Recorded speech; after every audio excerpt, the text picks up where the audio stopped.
This is the last video you'll ever need to watch about how to review your credit report. All right. A lot of people are wanting to go for personal credit funding or business funding, but they aren't aware of how to review their credit report. Okay. So that's what we're going to go over right now. So first, you want to get an account with Experian.com. At the top, you'll click on credit, then you'll click on credit reports. All right. Your first report will show as Experian. If you have the paid version, you will also see if you have the paid version, you will also see Equifax and TransUnion. All right.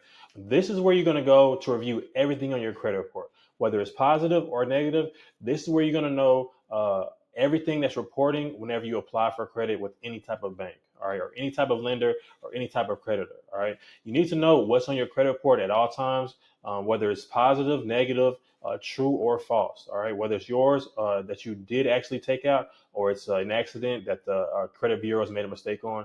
You'll want to go here to review all of that. And you'll want to stay up to date with it so that you can know before you apply for anything whether you'll likely get approved for it or not.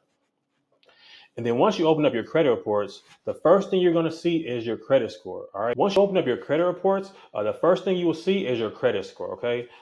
And you want this to be 700 or 720 plus. All right. Anything lower than that, and you will definitely need credit repair. It's also going to show your name or aliases that you've gone by whenever you've ever applied for any type of credit in the past, as well as your addresses. If any of this information is not true or is false, you'll want to go ahead and get credit repair to get that removed also. It will also show you if you have any credit freezes or credit locks. All right. So whenever you apply for a credit and you have a credit freeze, pretty much the lender or creditor is going to get a notice that says they need to verify with you that you're actually the one applying for this credit. And whenever you're going for business funding, that'll pretty much put a hold or a pause on all of your funding every time that you apply for a new credit card to pretty much call and verify with you. And sometimes that could take up to 24 hours. So you don't want that to be any reason that any of your credit gets denied or paused or anything like that. And then below that, you'll see all of your credit accounts, all of your account types. So we have credit cards, we have auto loans, mortgages, personal loans, collections, and inquiries. All right.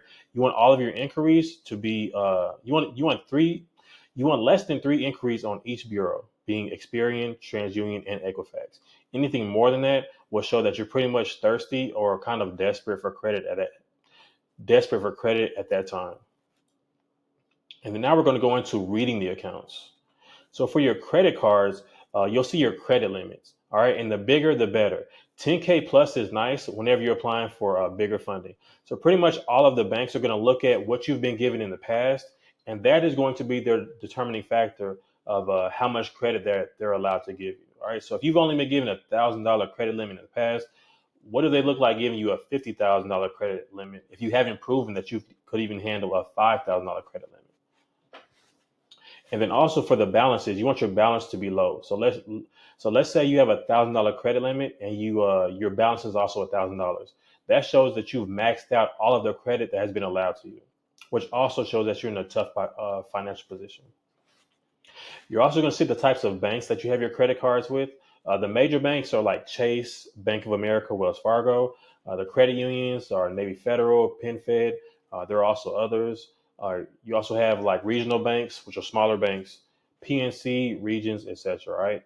So you want to get relationships with some of the bigger banks so that whenever you're applying for credit, your new creditor or new lender that you're applying with would know that you have a good relationship or a good business relationship with some major banks, which will give you pretty much good points whenever you're applying for new credit. You'll also see if you have any late payments. If you look at your payment history for any type of account that you have and you see anything in red, which will be a missed payment, you will need credit repair. All right. You can't apply for new credit or huge amounts of credit when you have late payments, which shows that you're not paying your credit on time. You'll also once again see your utilization. You want this to be about 10 to 15%. Too much utilization is a sign that you are in a tough financial position and you have used up everything that has been given to you. All right. And you want it to be 10 to 15% on each card, not total. So like, let's say you have a card that's maxed out and then you have another card that's pretty much a zero balance and it all averages out to 15%. It can't be like that. You want each card to be between 10 to 15%. You'll also see your collections. So when an account is past due for 90 days and the company has deemed it to be uncollectible, it gets sent off to a collections company for one final chance at collecting on it. All right. And this is once again a negative on your credit. So if you see this on your credit report, you need to get this removed ASAP. You'll also see charge-offs if you have any. Charge-off is when a company isn't even trying to collect on it anymore, and they've just written it off as a collectible. Okay. So you want to go ahead and once again get that removed if you see that on your credit report. All right, collections, charge-offs, late payments are all negatives, and they definitely hinder your ability to go for the big boy funding, even smaller funding. I mean, if you're trying to get like a $5,000 credit card, you got collections, you're pretty much going to get denied off top. You're also going to see date opened. You want your accounts to be as seasoned as possible, meaning they weren't opened within the last 6 months to a year. All right. One aspect of your credit is credit history. So the longer you have been making payments on your accounts, the more your credit will go up. All right. So you'll see years and you'll see dates with check marks. All right. So if you have just opened up an account 2 months ago and you're expecting to get bigger funding immediately 2 months later, it's not going to work like that. You need to be able to pay, show that you've been able to manage the credit that you've been given for a year plus. They look into these type of things, and there's definitely an algorithm that they use when they're going through their underwriting process. You'll also see your closed accounts. All right. So closed accounts, you want to see, are they in good standing? Are they paid off? Are they charged off? Are there any late payments? You want all your accounts to show as paid, never late, or if they are open, to say open, never late. You can't have closed accounts and they had a whole bunch of late payments on it, because that's going to mess you up also. So if you see closed accounts and they have some negative marks on them, you want to go for credit repair with that also. But let's say you have a 720 credit score, and you have multiple accounts. You have a credit card account, an auto loan, mortgage, personal loans, a mix of accounts, and you have a credit card that's 10K plus. All right, you have a good utilization, no late payments, no charge offs, no collections. Opened 2 years ago with a major bank like Chase. You're in a good position to go out there and get bigger funding. All right.